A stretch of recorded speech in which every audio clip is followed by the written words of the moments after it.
오늘은 특별히 우리 이용도 장로님이 아주 강력 추천하신 이계성 목사님을 소개해드리겠습니다. 이 목사님은 이제 우리 동부 지역의 그 세미 깊은 교회, 저희 평강교회에 아주 가까운데 또 목회하시고 계셨던 분이라서 아주 친근감도 있고, 또 저도 급식사역에 자주 뵙지는 못했지만 제가 자주 같이 못해가지고 오래전에 이제 뵌 적이 있고, 또 이번 주 보니까 주고 보니까 이번 주 금요일 날 또 급식사역 일정이 잡혀 있더라고요.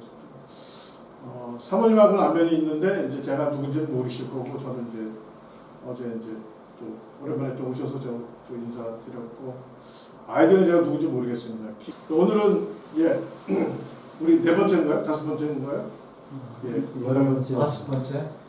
아주 또 강력히 추천하신 우리 기아 대책 본부 우리 이계성 목사님 소개해드리겠습니다. 나머지는 목사님께서 소개해 주시고. 먼저 여기 오셨습니다. 말씀을 두 군데로 보겠습니다. 먼저 구약 잠언 3장 27절로 28절입니다. 어떤 분이 한번 읽어주세요. 마땅히 받을 자에게 베풀기를 아끼지 말며 내게 있거든 이웃에게 이르기를 갔다가 다시 오라 내일 주겠노라 하지 말며. 아멘. 그 다음에 신약으로 넘어와서 마태복음 25장을 봅니다. 마태복음 25장 34절.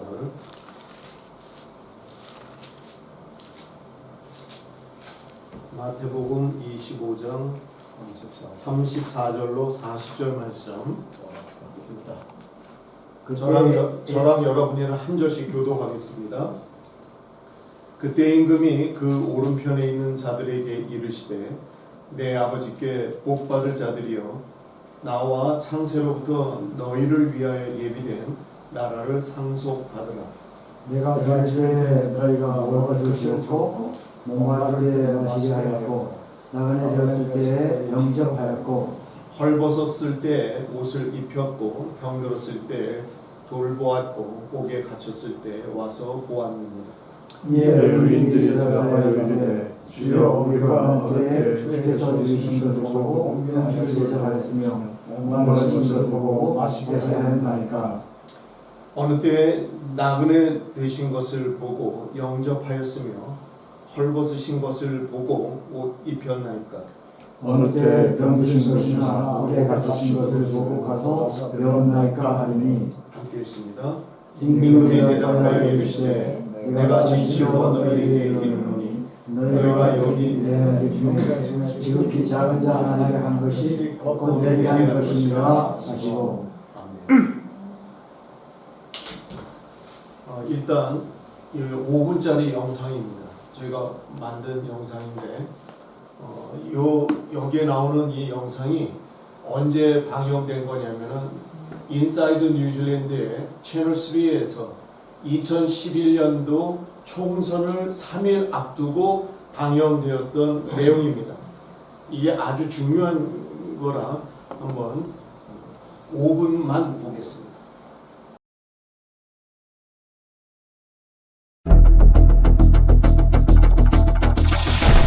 We used to think of New Zealand as a great place to bring up kids. Not anymore. Last year, 150 babies died in this country who probably would be alive if they were born in Sweden, Japan, or even the Czech Republic. So why are we failing our children? And what can we do about it?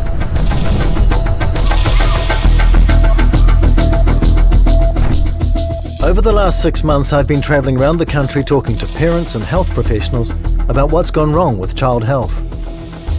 I've even been to Sweden to find out why their kids are doing so well and ours aren't. I'm Brian Bruce, and this is my report.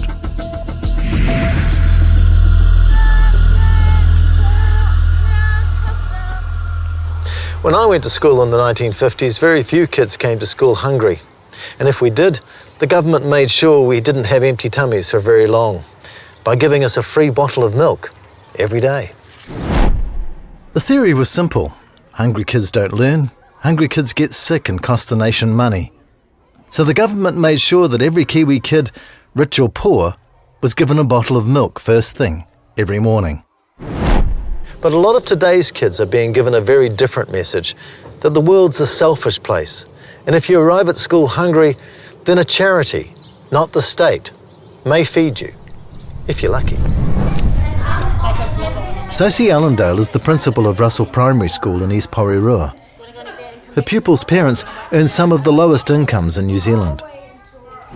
When the Red Cross and Countdown stopped their breakfast in schools program, Sosie took up the challenge of providing more than 1,300 breakfasts a month for her hungry kids. What I had to do was I had to see if I could find the money to fund the food ourselves. The volunteers were great because I managed to maintain the ones I already had and added to that with my parents. But the most difficult part was trying to find money. And on average I need between $70 and $100 a week to feed the kids. 22 litres of milk I had to get this week. That's cheap, isn't it? And $4 for a 2 litre bottle. You work the maths out, it's expensive. They consume about 22 loaves of bread, and we usually go through about 3 big tins of Milo, and they're on average about $10, so that's about $30 worth of Milo. So how much of your time is spent just on getting basic needs to kids in your school? In order for us to achieve the first goal around the numeracy and literacy, we have to look at things that really impact on that. The children will not be ready to learn if they are hungry. So there's some basic things around that. Yes, you have to have your pencil in your book and you have to be ready that way. But another big thing is you cannot concentrate, you cannot focus if you do not have a good start to the day. So you just have to do this, really? I don't have any choice. I feel like I don't have any choice. And it's not just food these children need. 네, 여기까지 하겠습니다.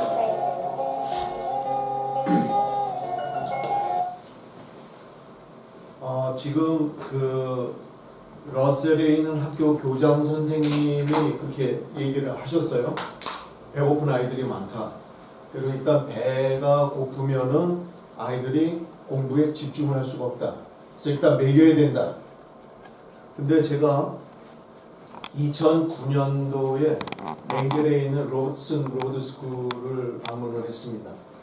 근데 그때 그 키위 할아버지가 교장 선생님이셨는데 그분이 하시는 말씀이 이거예요. 매일 아이들 그 출석을 체크하잖아요. 학교에서는 출석을 체크하는데 모든 반의 결석률이 17%에서 20%라는 거예요. 근데 이 아이들이 왜 결석을 하느냐? 이게 먹지를 못해서 그렇다는 거예요.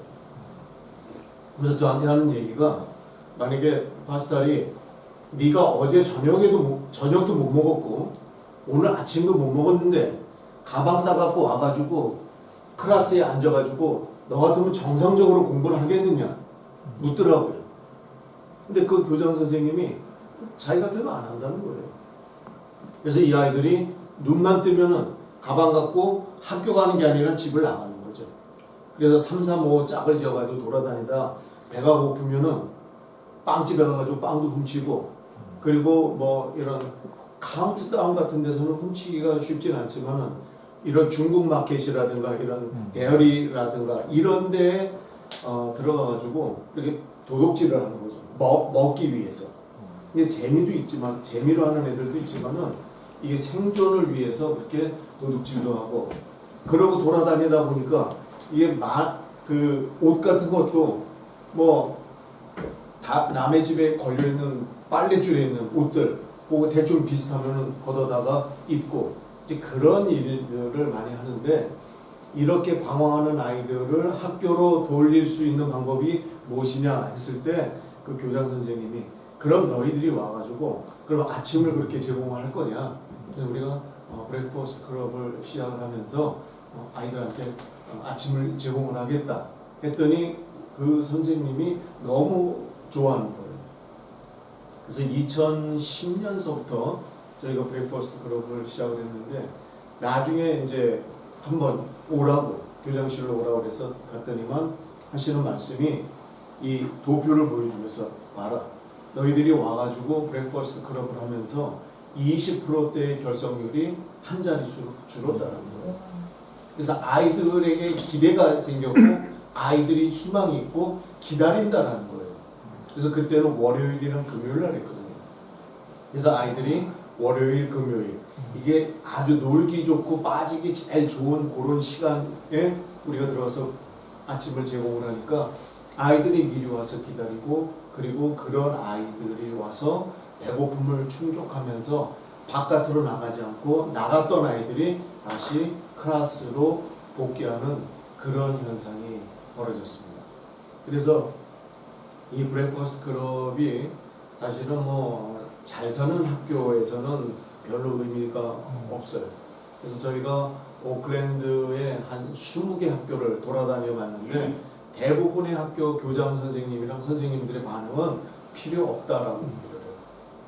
뭐 잘 사는 학교는 진짜 필요 없어요. 필요 없는데 맹겔레 같은 경우에 그 잘 사는 그런 지역이 아님에도 불구하고 교장 선생님들이 다 반대를 했어요. 반대하는 이유는 딱 한 가지입니다. 학교 이미지가 나빠진다는 거예요. 그것도 기위도 아니고 아시안이 음식 갖고 와가지고 우리 애들한테 나눠준다.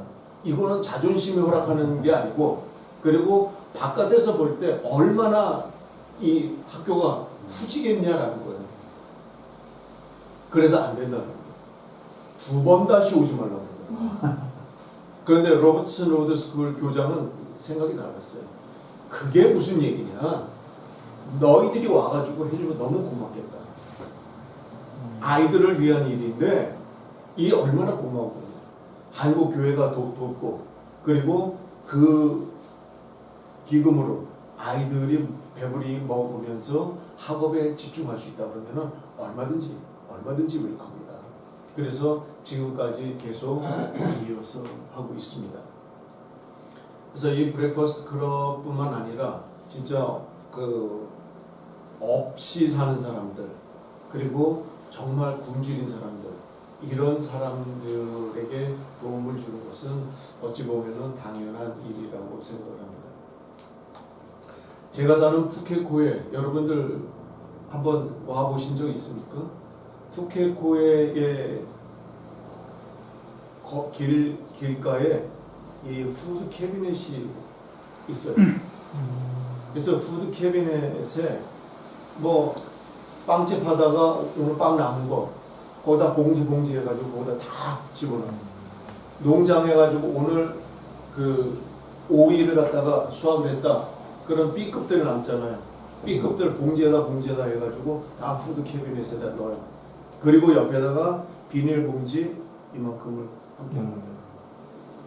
그런 사람들이 와서 욕심껏 갖고 가는 게 아니라 먹을 만큼만 갖고 와요. 왜? 나만 배고픈 게 아니고 우리 옆집도 다 배고픈 애들이니까 걔네들도 와서 갖고 갈 수 있도록 자기가 먹을 만큼만 갖고 가요. 그래서 이게 푸켓코에 가가지고 제가 정말 놀랐습니다. 근데 그렇게 많은 다양한 것들을 그 푸드 캐비넷에다가 다 채워놓더라고요. 그러니까 푸켓코에는 잘 사는 사람은 굉장히 잘 살아요. 이 농장 주인들. 그래서 이런 웬만한 데서 보기 힘든 아주 고급 차들이 푸켓코에 되게 많아요. 스포츠카도 그렇고 여러분 그 노란 험머라는 차 아시죠? 찝차 험머. 이 험머가 비싸거든요. 근데 좀 긴 게 있어요. 그거 상당히 비싼 차인데 저희 동네에 한 2대가 굴러다니더라고요. 그리고 뭐 마세라티 같은 거는 되게 많아요. 그건 다 이제 농장주들이 이제 타고 다니는 거고 그런 사람들이 있는가 하면은 반면에 정말 그 뉴질랜드에서 밑바닥 하층 부류들이 사는 곳이 제가 살고 있는 이 홀랜드 스트리트에 그런 사람들이 많이 있습니다. 근데 그런 사람들 물론 이제 문제는 많아요. 이게 그 사회복지적으로 얘기를 하면은 어려워서 도와줘야 되잖아요. 어려워서 도와주니까 도움을 받으니까 일을 안 해요. 근데 얘네가 계속 먹고 놀거든요. 근데 얘네들을 갖다가 작업 현장으로 데리고 나가서 일을 시켜보면은 얘네가 일주일도 못해요. 왜? 지겹고 힘들거든. 거기다가 위에 십장이라는 놈들이 이게 온갖 욕을 하고 일도 못하냐는 둥 뭐 그따위로 하려고 관두라는 둥 뭐 벨소리를 다 해가면서 일을 시키는데 더럽고 안 입고운데 베네핏을 타면은 이만큼은 안 되지만은 그래도 8, 90% 주니까 아이 그러면 조금 적게 먹더라도 일 안 하겠다. 그걸 다 때려치고 나와. 그래서 이런 그 직업이 없기 때문에 그 도와주고 근데 또 선의의 그런 도움을 얘네가 이용을 해가지고 일을 점점 더 안 하는 그런 악순환이 사회복지의 딜레마입니다. 네. 그래서 그거를 어떻게 효율적으로 그들에게 도움을 주면서 그들로 하여금 일터로 나갈 수 있게 할 수 있느냐라는 것이 이게 최대의 관건이라고 생각합니다. 그래서 이 어려운 자들을 돕는 것에 대해서 우리가 좀 더 다시 한번 생각을 해봐야 되고요. 그리고 이제 마태복음 25장에 나온 말씀을 조금 생각을 해보겠습니다. 여러분들은 지금까지 어떠한 모습으로 사셨습니까? 하나님께서 주신 감동의 그 마음, 그 감동을 따라서 오늘까지 살아오셨습니까? 근데 이 감동을 따라서 이렇게 살아간다라는 것이 그리 쉽지가 않아요. 우리가 세상사와 이렇게 얽혀 있기 때문에 하나님이 주신 감동은 감동이고 내 삶은 삶입니다. 그래서 이게 같이 매치가 잘 안 돼요.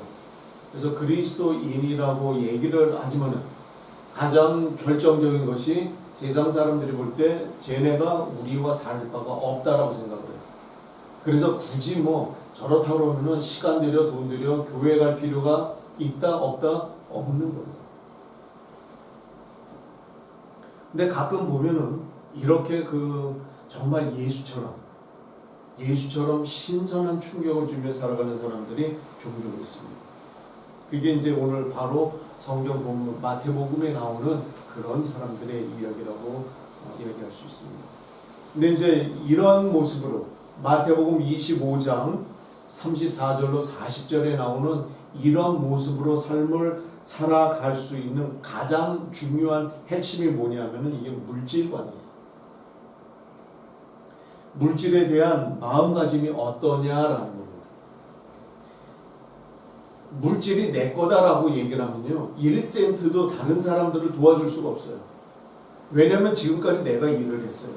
내가 사업을 했고 내가 장사를 했고 내가 직장을 다녔고 그래서 열심히 일을 한 대가로 내가 받은 내 돈이에요. 그렇죠? 그렇기 때문에 이 물질이 내 것이다 라고 얘기했을 때 남을 도와준다? 이거는 넌센스예요. 왜? 내가 어렵게 번 돈인데 저놈은 먹고 노는 놈인데 저놈을 도와줄 이유가 없는 거예요. 그런데 이 물질의 주인이 내가 아니고 하나님이라고 그러면 이때는 얘기가 조금 달라지는 거예요. 내가 하나님의 물질을 맡고 있는 청직이다. 그럼 누구의 뜻대로 물질을 써야 되냐면은 하나님의 뜻에 맞춰서 써야 된다라는 얘기예요. 주인의 뜻이 어디 있는지를 분별하면서 내가 오늘 내 지갑을 열 수 있어야 한다. 근데 지금까지 우리가 이런 얘기를 많이 했어요. 청직이다. 나는 청지기로 산다. 그런 얘기를 많이 했잖아요. 많이 했는데 그럼 그렇게 살았느냐라고 얘기를 하면은 그렇게 살지는 못했어요. 근데 어떤 사건이 있고 어떠한 일이 딱 터졌을 때 마음이 딱 둘 마음으로 갈라지는 거예요. 한 마음에서는 그래도 내가 좀 도와야 되지 않나?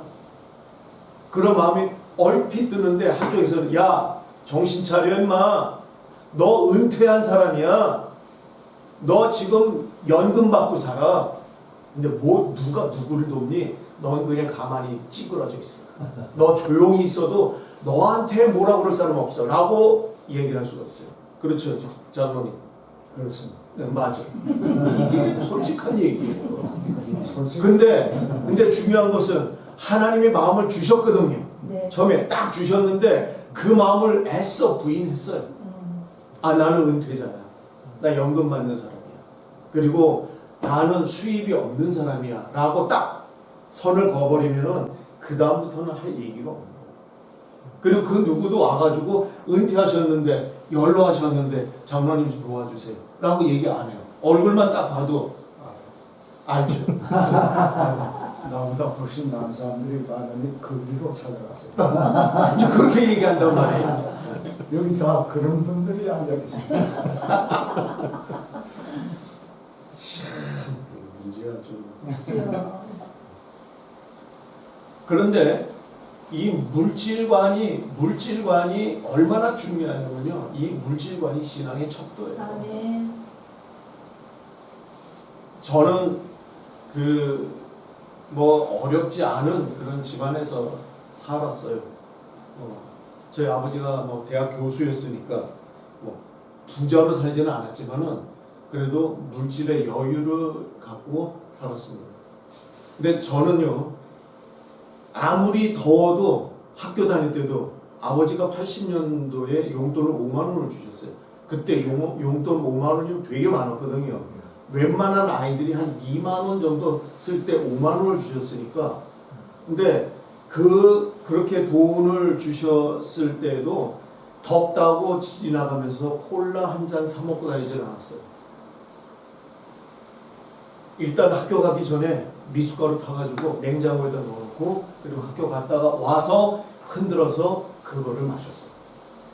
그러니까 돈을 허투루 쓰지 않았거든요. 담배도 안 피웠죠. 그리고 여자아이들한테 뭐 이렇게 선심성으로 커피 사주고 밥 사주고 그런 건 일절 없었어요. 그러니까 교회에서도 저 오빠가 돈도 많은 것 같은데 밥 한 번 안 사거든요. 수전노니 노랭이니 지네가 그래 봐야 한 친구가 덤볐어요. 왜 오빠는 밥도 안 사죠? 그래서 내가 너 데리고 살 것도 아닌데 미천이 내가 너한테 투자를 하게 제가 그런 농담도 한 적이 있어요. 근데 왜 이런 말씀을 드리냐면은 물질이라는 것은 나를 위해서 나의 그런 그 사리 사욕을 위해서 나의 무슨 쾌락을 위해서 쓰는 것이 아니라 물질을 모으다 보니까 어떤 일이 생기냐면은 저희 교회에 신학생들이 몇 명 있었어요. 다 선배들이 형이죠. 근데 이 친구들이 등록금이 없어가지고 쩔쩔매는 거예요. 근데 이제 재수할 때 돈을 뭐 쓸 데도 없고 학원 갔다 집에 갔다 교회만 가는 거니까 돈이 어느 정도 모였는데 우리 선배 형이 신학교에 입학이 돼가지고 등록금을 내야 되는데 돈이 없다는 거예요. 근데 뭐 그 기도를 듣고 싶어 들은 게 아니라 우연한 기회에 교회에 엄마 심부름을 갔다가 딱 들어갔는데 그 형이 기도를 하더라고요. 울면서 기도를 하는데 나도 뒤에 앉아서 기도하다가 그 얘기를 들은 거예요. 등록금 얘기를. 그래서 이제 제가 그 형한테 형 등록금이 얼마냐고 그랬더니 너는 신경 쓰지 마. 등록금이 양이 액수가 크다. 그래서 아니 큰 건 아는데 얼마 정도 되느냐. 근데 제가 모아놓은 돈보다 조금 작더라고요 등록금이. 그래서 형 잠깐 있어봐라. 그리고 목사님 사택에 들어가서 집에다 엄마한테 전화했어요. 형이 이런 상황인데 내가 등록금을 도와주면 어떨까? 그랬더니 그러면 너무 좋은데 할 수 있겠느냐? 그렇게 구두쇠처럼 돈을 모았는데 그래서 돈이라는 것은 쓰려고 모은 거 아니냐. 그래서 제가 80년서부터 이렇게 이제 선배들의 등록금을 이렇게 내기 시작을 했어요. 그러다 보니까 내가 커피 한 잔 먹어서 등록금이 모자라면은 어떡하나. 그래서 그러다 보니까 점점 더 나를 위해서는 안 쓰고 차비랑 헌금 빼놓고는 거의 다 저금을 했어요. 생일이다, 뭐 설날이다, 뭐다 해서 가외로 생기는 돈까지 해서 이제 그렇게 지출을 하기 시작했습니다. 근데 이런 것이 억지로 하라고 그러면 할 수 있겠어요? 못하는 일이에요. 근데 하나님이 은혜를 주시고 이 물질에 대해서 하나님이 내가 뭐 잘난 것도 아닌데 아버지를 통해서 주셨는데 그 아버지가 하나님의 대리자로 생각을 한 거예요. 그러니까 육신의 아버지가 하나님을 대신해서 나한테 이렇게 주신 거다. 그래서 아버지가 주신 거를 하나님 거로 생각을 하고 그런 마음으로 살았습니다. 그리고 사실은 제가 이제 후배들을 만날 때 제일 먼저 생각하고 나가는 게 있어요. 내가 오늘 이 친구를 만나면 무엇으로 그를 기쁘게 해줘야 될까? 고민을 들어줘야 되는 거면 들어주고, 그리고 내가 무엇을 해줘야 되는 거면 뭐를 해주고. 그래서 그런 마음을 갖고 가는 거예요. 그리고 세미이품 교회 목회를 할 때도 교인들이 만나자 그러면은 커피는 누가 사요? 누가 사야 돼요? 목사가 사야 돼요? 커피를요? 보통 성도가 사야 되고 네. 사고 또 목사님은 아예 어디든지 쓸 생각을 전혀 안 합니다. 아 그래요? 그 교회는? 아니 그런데 대부분 목사님들이 그런데 우리들 교회만큼은 목사님이 자주 먼저 내겠다고 합니다. 그게 옮겨지겠는 거죠. 할렐루야. 사실은 목회를 할 때 커피든 밥이든 제가 다 샀어요. 왜냐하면은 어려운 거 다 알잖아요. 어려운 거 다 아는데 그래도 내가 먼저 와가지고 자리를 잡았고, 그래서 제가 일단은 주문 받고 화장실 가면서 계산을 먼저 해요. 자 갑시다. 가면 본인이 계산하려고 그러잖아요. 얼마요? 저 나간 양반이 계산해요. 얼마 안 되는 거지만은 그런 것이 교인들한테 굉장히 힘이 되고 기쁨이 되고 신뢰를 줄 수가 있는 거예요. 그래서 여러분들도 그런 마음을 갖고 사셨으면 좋겠어요. 이제 누구를 만난다. 이렇게 그 회원들을 만날 때 내가 오늘 현 장로님을 만난다. 그러면 현 장로님에게 내가 오늘 무엇으로 기쁨을 줄 수가 있을까? 무엇으로 도와줄 수가 있을까? 그렇게 해서 항상 주겠다라는, 베풀겠다, 섬기겠다라는 그런 마음으로 우리가 살아가야 한다라는 겁니다. 오늘 본문에 나오는 사람들을 다시 한번 봅니다. 내가 줄일 때 너희가 먹을 것을 주었고, 목마를 때 마시게 했고, 나그네 되었을 때 영접했고, 헐벗었을 때 옷을 입혀 주었고, 옥에 갇혔을 때 와서 보았다라고 얘기를 하고 있어요. 그런데 이 얘기를 들은 사람들이 깜짝 놀라요. 언제 우리가 그랬냐라고. 이게 그리스도인의 모습이에요. 우리가 한 그런 일종의 선행들, 이런 그런 선행이 이 사람들에게는 기억된 바 되지 않았다라는 거예요. 왜냐하면 그게 일상이기 때문에. 아침에 양치질한 거, 그 다음에 뭐 화장실 갔다 오고, 그리고 기억하고 삽니까? 일상은 기억이 안 돼요. 근데 특별한 일들은 기억이 되잖아요. 근데 왜 기억이 되냐? 그게 좋든 나쁘든 간에 우리에게는 하나의 큰 일이었기 때문에 기억이 돼요. 근데 일상은 기억이 안 되거든요. 그래서 이 사람들도 그걸 기억을 못 합니다. 결국 한마디로 얘기하면은 내 시간과 돈과 그리고 내 열정과 지식과 모든 것을 다 다른 사람들을 위해 가지고 나의 도움이 필요한 사람들에게 그것을 채워 주었기 때문에 그는 내가 할 도리를 했다라는 거예요. 그래서 가끔 텔레비에 보면은 선한 일을 한 사람들 이렇게 전철이 들어오는데 어린아이가 떨어졌어요. 근데 잘못하면은 자기도 전철에 치여서 죽을 수도 있는데 얼른 내려가가지고 아이를 올려놓고 그리고 본인도 올라와서 사는. 어떻게 이런 일을 했냐? 뭐 당연한 거 아니냐? 다른 사람들이라도 아마 그랬을 거다. 다른 사람들은 안 그래요.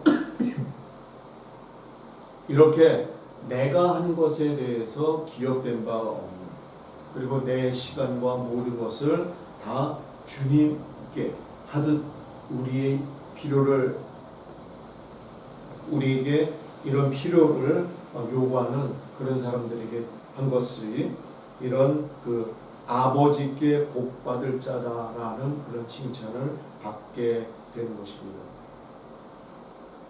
근데 사실은 이런 일들을 우리가 해야 됨에도 불구하고 잘 안 돼요.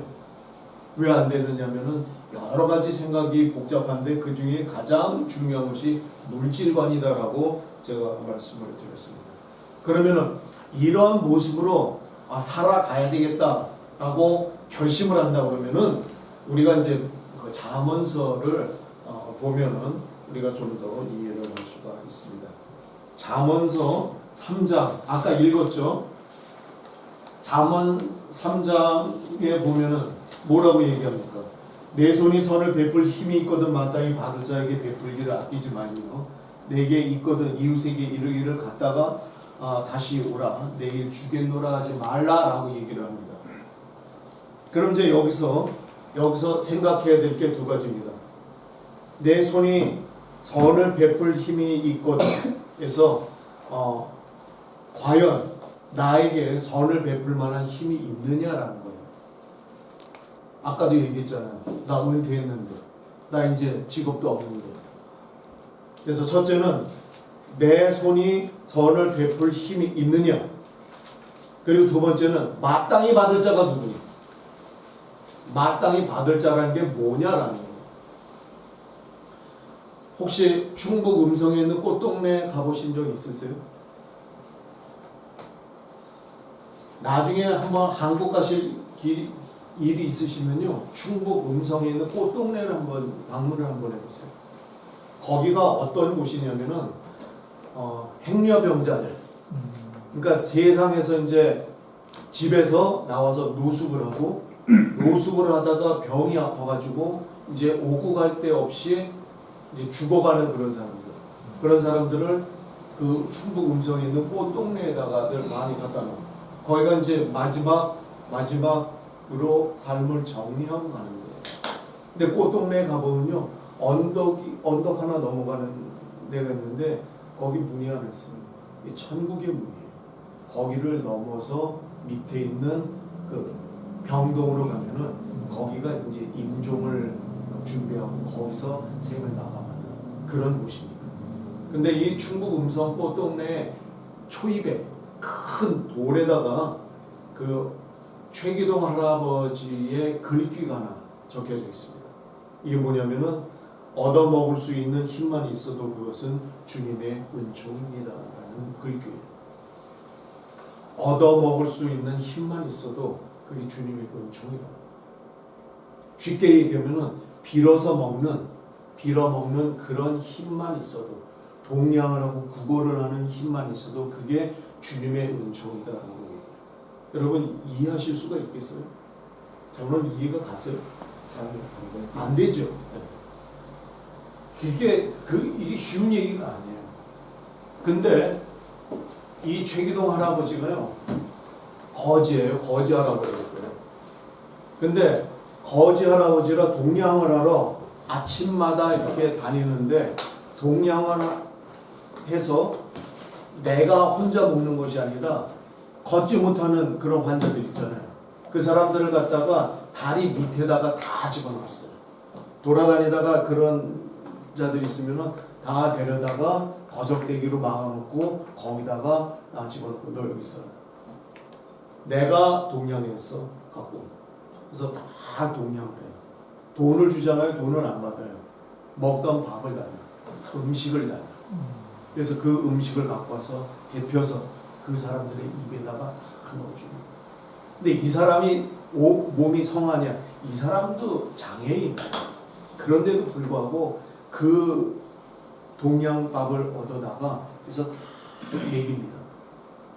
근데 그 음성 그 성당에 그때 이제 오금진 신부가 그때 이제 내려오고, 그리고 본인이 이 신부에 대한 것에 회의를 좀 많이 느껴가지고 새벽 미사 끝나고 내가 이 짓을 해야 되냐 말아야 되냐 갈등을 하면서 걷다가 그 거지 할아버지가 보거든요.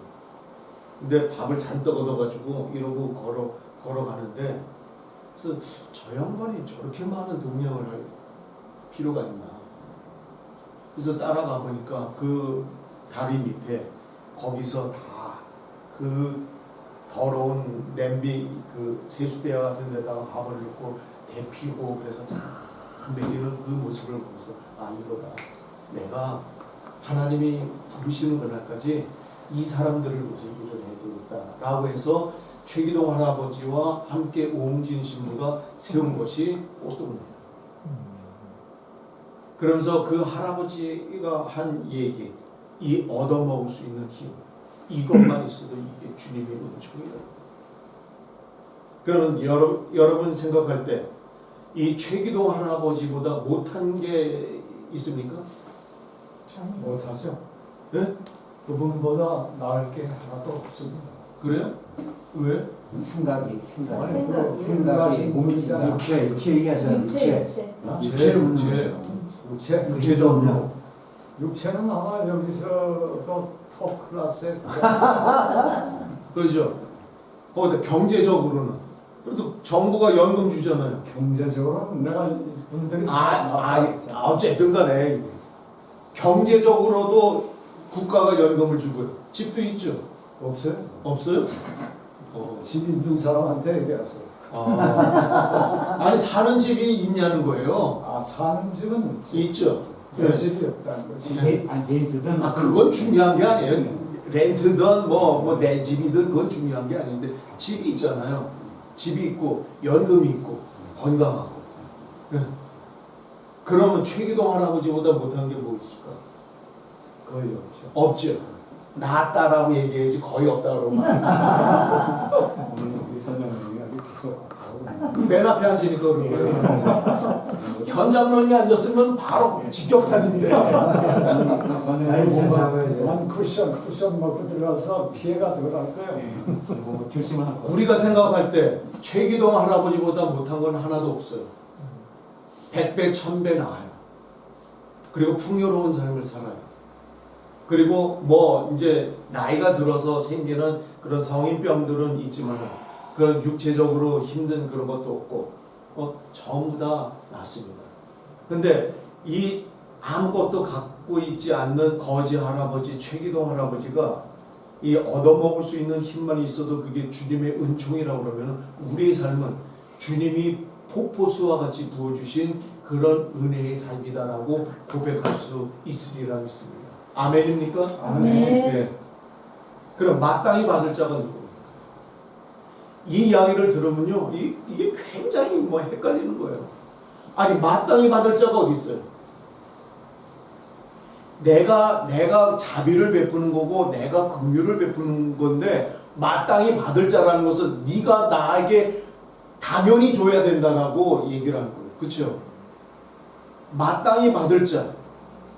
이 성경 말씀대로 얘기를 하면요, 이해가 잘 안 가는 거예요.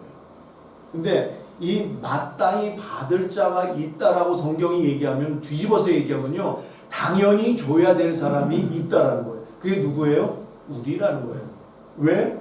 이 위에 최기동 할아버지보다 훨씬 나은 풍요로운 삶을 살고 있는 그 사람이 당연히 베푸는 손이어야 한다라는 것입니다. 객관적으로 볼 때는요, 마땅히 받는다라는 그 이야기가 좀 어폐가 있는 것 같아요. 근데 이 마땅히 받을 자에게 준다라는 그 이야기는 내가 그만큼 하나님으로부터 다 받았거든요. 하나님이 건강을 주셨고 지혜도 주셔서 한국에서 공부도 했고 그리고 한국에서 직장을 다녔고 돈을 벌었고 그리고 뉴질랜드로 이민을 왔고 여기서 또 직장도 다녔고 돈도 벌었고 그리고 이만큼 오늘 여기까지 우리가 왔다라는 것입니다. 그러면은 풍요롭게 산 것이 그럼 내가 잘나서 그런 거냐? 내가 잘나서 그렇다라고 생각하는 사람들처럼 어리석은 사람들이 없어요. 하나님이 주시지 않으면 그 어떤 것도 우리에게 있을 수가 없다라는 겁니다. 근데 하나님이 다 부어주셨거든요. 하나님이 주신 것을 내가 청지기의 마음을 갖고 살아간다 그러면은 내가 마땅히 당연히 나눠야 하는 것은 기본이다라는 것입니다. 그래서 청지기의 마음을 갖고 내가 나누면서 삶을 살아갈 때 하나님께서 우리의 마음에 감동을 주시고요. 그리고 하나님이 그 나눔을 통해 가지고 우리의 삶을 더 풍요롭게 만들어 가신다는 거예요. 제가 2000년도에 여기 들어와가지고 두 번째 들어와서 교회 개척을 했을 때 이름을 삶이 깊은 교회라고 했어요. 샘이 깊은 교회의 의미는요, 여름 가물에도 마르지 않는 은혜의 샘이라는 얘기예요. 샘이 깊으면 가물에도 안 말라요. 근데 한 20-30m 파면은 가물면은 물이 마릅니다. 근데 한 120m 파면은 이거는 가물어도 물이 계속 나오거든요. 그래서 우리의 심령이 샘이 깊어야 돼요. 그래서 퍼도 계속해서 생수가 나와야 됩니다. 근데 이 우물은 타지 않으면 물이 고이면 썩죠. 못 먹어요. 그래서 우물은 계속해서 퍼낼 때 계속해서 샘물이 공급이 되고 그 물로 우리가 생명을 유지해 갈 수 있다는 것입니다. 그러면은 왜 우리에게 하나님이 지식도 주시고 물질도 주시고 건강도 주시고 모든 것을 주셨을까? 이것은요, 다른 우리의 도움을 필요로 하는 그 사람들보다 우리에게 물질과 지식과 그리고 다른 여러 가지를 우리에게 주어서 우리로 하여금 관리하고 그리고 우리로 하여금 하나님의 뜻에 맞춰서 그것을 사용할 수 있다라고 판단하셨기 때문에 우리에게 허락하신 겁니다. 그렇다고 그러면은 우리가 특출나게 잘나고 우리 상황이 좋고 그래서 우리에게 주신 것이 아니라 하나님의 전적인 은혜였음을 우리가 고백해요. 모든 것이 하나님의 은혜였다. 그리고 내가 이렇게 살 수 있었던 것이 하나님의 은혜고 그 하나님의 은혜를 이제는 무엇해야 된다? 함께 나눠야 한다. 그래서 이 나눔이 우리 삶의 일상이 되었을 때 마태복음 25장에 나오는 이 사람들의 그 마음처럼 우리가 언제 그렇게 했나요? 우리는 그런 적이 없는데 라고 우리도 고백하게 될 줄로 믿습니다. 이제 조금 이해가 되십니까? 마땅히 받을 자, 이것도 당연한 거고 그리고 우리는 당연히 베풀어야 하는 그런 삶을 살아가야 한다는 것입니다. 이런 모습으로 우리가 삶을 살았을 때 하나님께서 내 아버지께 복받을 자들이여 라고 여러분들을 축복해 주실 줄로 믿습니다. 아멘. 사랑하는 성도 여러분, 우리는 지금까지 살아온 것이 전적인 하나님의 은혜였습니다. 이 땅을 살아가면서 우리에게 필요한 모든 것을 하나님이 허락해 주셨고 그리고 부르시는 그날까지 하나님이 허락해 주실 줄로 믿습니다. 이제 후로의 삶은 하나님께서 우리에게 부어주신 그 은혜와 사랑을 우리의 이웃들 그리고 마땅히 받아야 할 자들과 함께 나누면서 이 땅을 하나님의 나라로 만들어가는 그런 은혜가 있기를 주의 이름으로 축원합니다. 아멘. 우리 바누아투라는 다른 선교 사역도 네. 거기 계시면 시니어 선교의 다 분들이라 네. 오장현 플러스 바누아투 얘기를 좀 잠깐 할게요. 이 바누아투가 남태평양 14개의 나라 중에 하나이고요. 그리고 83개의 조그만 섬으로 구성이 되어 있어요. 그리고 83개의 섬에 사람들이 조금씩 삽니다. 인구가 30만 정도밖에 안 돼요. 근데 참 신기한 것은요, 맨 끝섬에서 맨 아래 섬까지 다 보고 죽는 사람은 없답니다. 그리고 한국에도 왜 그 지방 사투리가 있잖아요. 근데 바누아투에는 120개의 지방 사투리가 있어요. 그러니까 자기네들끼리도 어떤 때 얘기가 안 돼요. 그래서 제가 그때 2000년 초에 바누아투에 들어가가지고 그 선교 협력 파트너 목사님이랑 어딜 갔는데 옆에 사람 둘이 얘기를 하는데 얘네가 계속 못 알아듣는 거예요. 그래서 이상하다 그래서 이 친구한테 물어봤어요. 야, 쟤네 비스라마호 하는 거 아니야? 맞대요. 근데 나한테 하는 얘기가 쟤네 둘이 섬이 달라가지고 말이 조금씩 다르다고. 그래서 못 알아듣는다고. 근데 이 목사님이 두 쪽 말을 알아가지고 중간에 껴가지고 이제 여러분 저러고 통역을 해줘요. 그럼 그러냐고. 그런 나라예요. 120개의 방언이 있고요. 공식적으로는 비스라마어 얘네 토속어가 있고 그리고 영어와 불어를 같이 씁니다. 30만 정도 되니까요. 서울로 얘기하면 성동구 정도 되는 거예요. 그리고 전국적으로 보면은 전북 익산시 정도 되는 그런 규모의 나라입니다. 그리고 예전에는 이 영국이랑 프랑스가 식민지를 쓰면서 얘네가 힘이 좋거든요. 힘이 좋아가지고 인신매매를 많이 했어요. 그래서 건장한 남자애들을 잡아다가 배 태워가지고 사탕수수 이런 데로 다 팔아넘기고 그런 짓들을 영국이랑 프랑스가 많이 했거든요.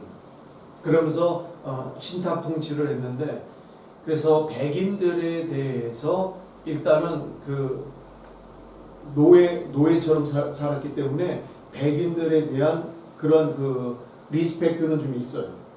우리보다 나은 사람들이다. 자기네가 2등.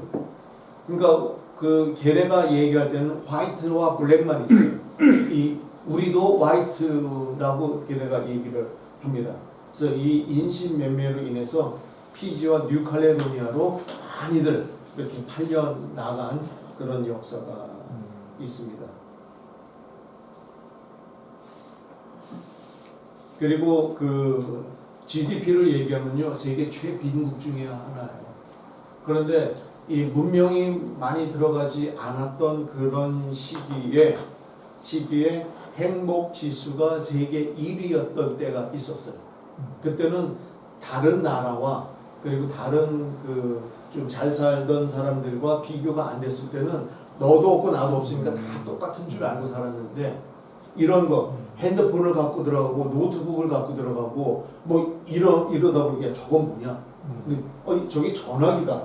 그리고 외국인들이 길거리 다니면서 막 전화도 하고 그러거든요. 야, 나도 저런 거 갖고 싶다.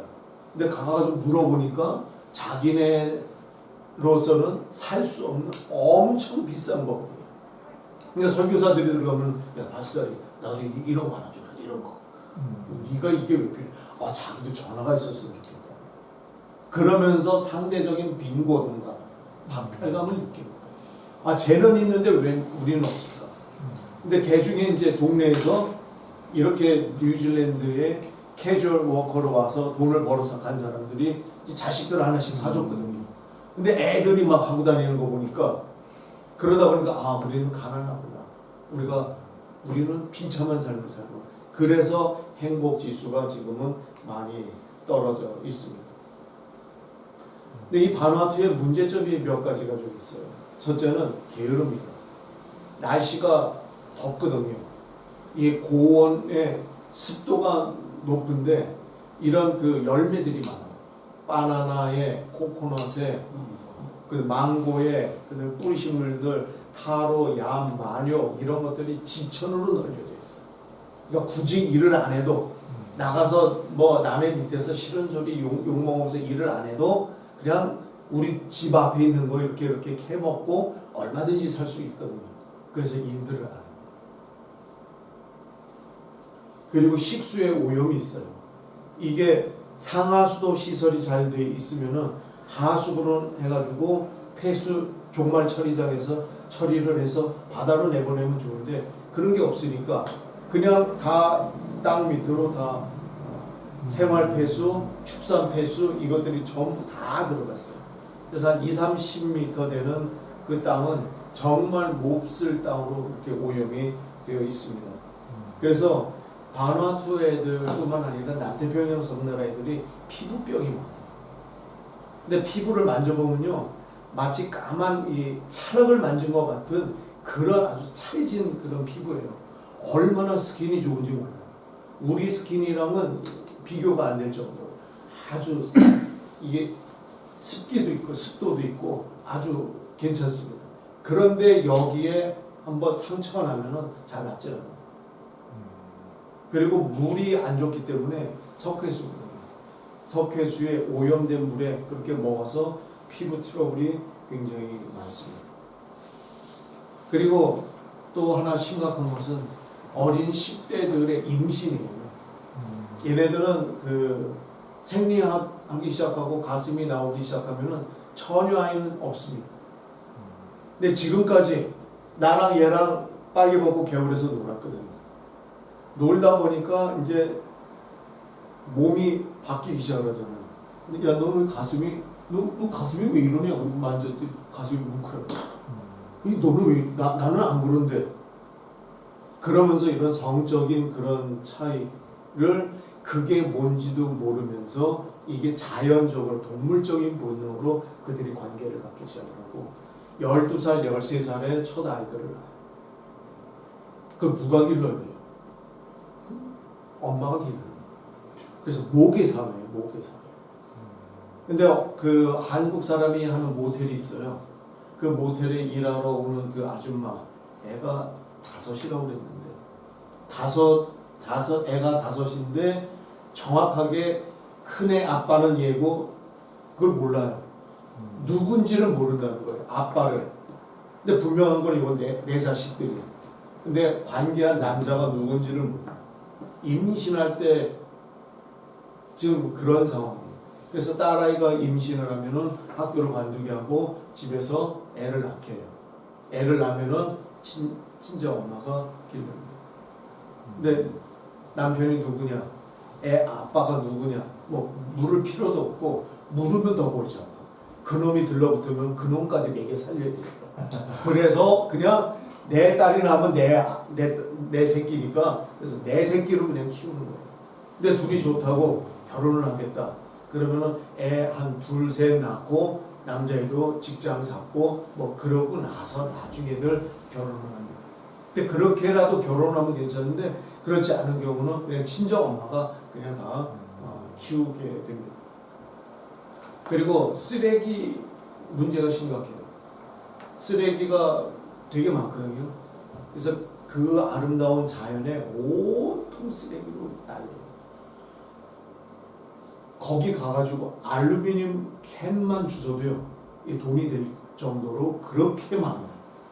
그러니까 콜라 마시고 쭈그러뜨려가지고 그냥 풀 속에다 버리는 거예요. 근데 쓰레기를 갖다가 전부 다 수거를 해가지고 소각장을 하면 어떠냐? 그래가지고 제가 이제 그 바누아투 포트빌라 시 관계된 사람이랑 얘기를 해봤어요.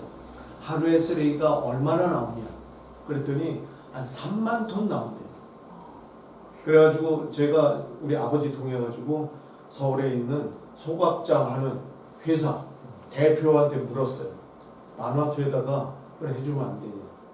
그래서 몇 년 그렇게 투자를 하고 돈을 받고 그 다음에 한 20년 후에 정부에다가 넘겨주는 거로 쓰레기가 얼마나 나오는지 한 3만 톤 그랬더니 목사님 그렇게는 안 되고 한 20만 톤 정도 나오면은 소각장을 할 수 있다는 거예요. 근데 3만 톤 안 되는 거고 20만 톤까지 가려고 하면 거기가 쓰레기 천국이 될 것 같은데 지금 이제 그런 상황. 그리고 아무 데서나 태워요 그냥. 그러니까 이게 환경 오염도 문제고 그거로 인해서 불도 자주. 그래서 쓰레기가 문제고 정치적인 타락이 있습니다. 이게 몇 년 전에 그 대통령은 이게 거기는 내각제거든요. 프라임 미니스터가 대장인데 이 명예로 있는 대통령이 전권을 발휘해가지고 이 국회를 해산을 시켰어요. 국회 해산을 시키고 14명 장관 전원을 다 구속시켰어요. 비리 때문에. 선거 비리, 뭐 여러 가지 비리로 해서 장관들이 100% 다 깜빵에 들어간 그런 일이 해프닝이 몇 년 전에 있었습니다. 그 정도로 타락을 했고, 예, 음식물을 갖고 이제 들어가잖아요. 그럼 한국 사람이 제일 좋아하는 게 김치랑 김이잖아요. 그리고 선교 들어갈 때 이게 제일 필수인데, 그래서 김이랑 김치 갖고 오면 제일 물어봐요. 김치? 예스 그러면 꺼내. 한 아이템당 2,000바트씩 세금을 내라는 거예요. 2,000바트. 그 2,000바트면요 한국 돈으로 2만 원. 그럼 내서 이게 국고로 들어가면 괜찮은데 딱 주잖아요. 그럼 지갑을 꺼내가지고 지갑에다 딱 넣어. 영수증은 우리 간이 영수증 있잖아요. 그냥 써주는 거 그런 거에다가 써줘요. 이게 안 되는 거죠. 그래서 제가 물어봤어요. 이거 왜 세금 묻는 거냐? 그랬더니 이게 법에 금지가 돼. 그리고 레귤레이션 갖고 와라. 지금 없대. 그래서 내가 막 난리를 쳤어요. 어떻게 검사하는데 레귤레이션이 없냐. 그러면 어디 있냐? 자기 오피스에 있대. 너 오피스 어디야? 주소 적어. 내가 내일 갈 테니까. 갔어요. 없는 거예요. 레귤레이션이 어디 있어? 그럼 중국 애들이 잘 갖고 들어오는 거 있잖아요. 그것도 금지품이야. 그럼 네가 이걸 갖고 들어오려고 그러면은 돈 내라 이거. 이거 그만큼 썩은 거예요. 정말 이거는 안 되는 거다 그러면 압수를 해야 되는 거죠. 근데 그런 것도 아니고 그래서 주잖아요. 그럼 지네가 그걸 다 갖다 먹는 거야. 그리고 이제 또 하나 문제가 중국의 1대1로 사업이 들어갔어요. 그래가지고 중국이 바누아투를 먹으려고 그래요. 지금 남태평양 섬나라들의 위기거든요, 그것이. 근데 어떤 제안을 하냐면은 섬 하나를 중국에게 줘라. 그러면은 홍콩이나 마카오처럼 이렇게 자유특구로 만들어서 거기에 중국 사람 30만을 입주시키겠다는 거예요. 아니 바누아투가 그때는 27만 정도 됐는데 30만 정도가 왔다 갔다 하는 그런 그 남태평양의 허브로 만들겠다. 그래서 지금 그 중에 하나가 국회의사당 옆에 국제 인터내셔널 컨퍼런스 센터를 지었어요. 국회의사당에 한 10배로 졌어요. 2,000명이 들어가요. 거기에 제일 먼저 한국에서 2단 박옥수가 거기 가가지고 집회를 했어요. 정계 인사들, 종교계 인사들 다 와가지고 할렐루야 했어요. 뭐 2단이라 안 돼 그런 거 아니고요. 돈으로 갖다가 바르니까 뭐 안 넘어갈 수가 없어요. 내가 이쪽 지역을 위해 가지고 내가 이거 해줄게. 돈으로 그냥 발라버려. 그 대신에 이번에 우리 집회 와야 된다. 니네 교인들 다 데리고 와라. 다 넘어가는 거예요. 그래서 이게 지금 중국 1대1로 사업 때문에 중국으로 넘어갈 수 있는 그런 위험이 좀 있습니다. 그리고 중국인들이 유통망을 장악을 했어요. 얘네가 원래 쌀을 먹는 민족이 아니거든요. 근데 쌀을 아주 저렴하게 보급을 했어요. 먹어보니까 맛있잖아요, 쌀이. 그래서 이게 어느 정도 이제 중독이 됐을 때부터 쌀값이 조금씩 올라요. 조금씩 오르고 왜 오르냐? 지금 태풍 때문에 컨테이너가 안 들어왔다. 그래서 조금 올려요. 그럼 컨테이너가 들어오면 이게 내려가야 되는데 내려가는 거는 없잖아요. 그래서 계속 올라서 바누아투 갈 때마다 지출되는 그런 식비가 계속 늘어나고 있어요. 그래서 이게 중국 애들이 그 유통망을 잡아가지고 산골에 있는 시골에 있는 그런 그 대열이조차도 전부 다 중국 애들이 들어가서 다 잡고 있어. 그러니까 웬만한 철물점, 우리로 얘기하면 1, 2, 3 달러 스토어, 그리고 목재, 그리고 뭐 건축자재, 그리고 지금은 이제 모텔들, 호텔부터 시작해서 전부 다 유통을 다 잡고 있는 거예요. 그럼 바누아투를 위해 가지고 얘네가 도네이션을 하고 함께 쉐어를 하는 1센트도 안 한다는 거예요. 근데 걔네가 중국 그 식당에 가가지고 밥도 먹고 물건도 사면서 나오면서 개새끼라고 욕을 해도 거기를 안 갈 수밖에 없는 게 거기가 싸거든요. 그러니까 욕을 하면서도 거기 가가지고 사 먹고 거기서 물건을 사고 그래요. 얘네가 알아요, 중국 애들이. 너희들은 여기 올 수밖에 없다는 그런 그 아주 유통구조를 갖고 있어가지고 바누아투 사람들이 굉장히 많이 힘이 듭니다. 그리고 이제 또 한 가지가 교육 문제가 있어요. 여기가 자연재해가 많다 보니까 이 교육적으로 수업이 지속적으로 이어지질 않는 거예요. 그래서 이제 이 사람들이 고민을 많이 하다가 제가 한국에서 전자도서관이라는 것을 접하게 됐어요. 그래서 전자도서관을 한 군데 설치를 했습니다. 그리고 이번에 지금 에어바누아투가 파산을 했거든요. 그게 국영인데 국영기업이 파산을 했다라는 게 저는 한편으로는 이해가 잘 안 가요. 국영인데 이게 전자도서관이에요. 이게 레인박스라는 거거든요. 여러분 한번 해보실래요? 여러분의 그 핸드폰에서도 이게 잡힙니다.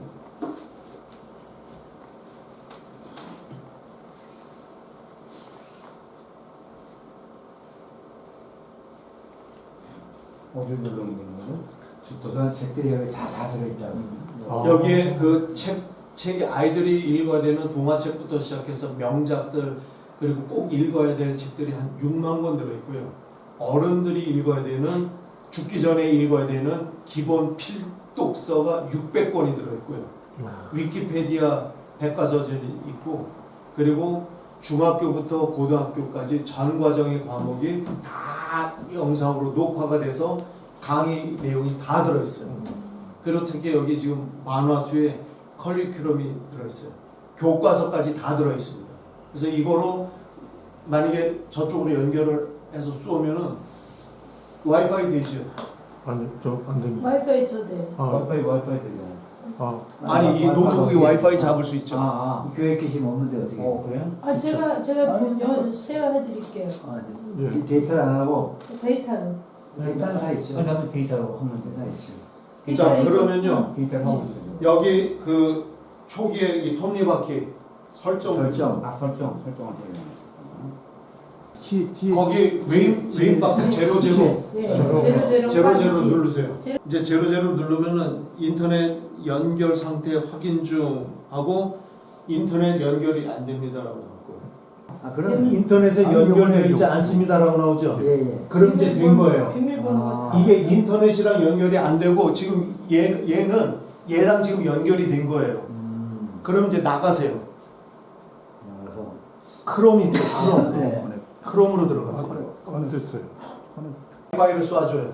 그러니까 그걸 하는데 그 안에 이제 저거만 다 들어가 있다는 거예요. 딱 이게 반경 2km까지는 다이렉트로 가거든요. 네. 이야. 그래서 1km마다 기지국을 세워놓으면은 10km까지 가요.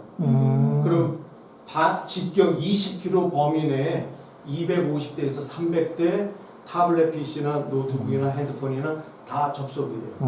근데 들어가서 보면은 버퍼링 없이 5G보다 더 빨라요. 이야. 그럼 이거 한 5개만 갖다 하면 만화도 다 커버하는 거 아니야? 2km밖에 가면 안 되니까 학교마다 있어야지.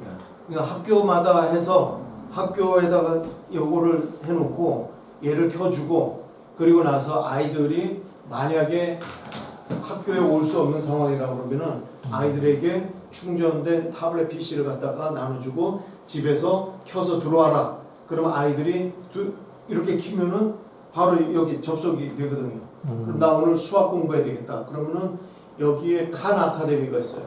칸 아카데미가 빌 게이츠 재단에서 수학을 갖다가 최고의 강사들로 해가지고 전부 다 강의를 했어요. 그럼 나 나름대로 칸 아카데미 한번 보실래요? 여기에 레첼 안에 있습니까? 예 이거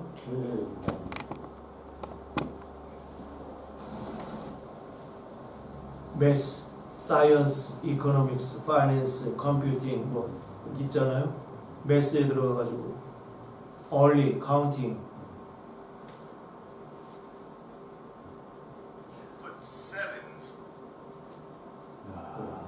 저걸 해야 되네. 데이터 그걸 안 했고. 아니에요.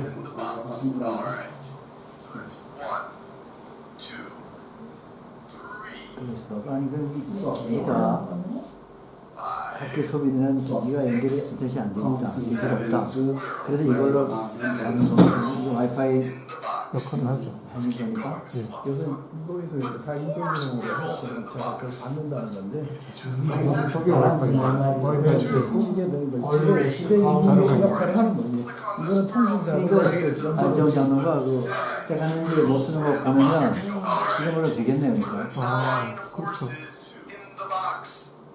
그럼 여기서 세계 명작을 어른을 볼게 알아야 되겠다 그러면 아니 그래 없어. 우선에 가면 그만인데 왜 자꾸 보려면 저걸 훔쳐야 되는 거야. 맞아. 사가지고 집에 갖다 놓고 해.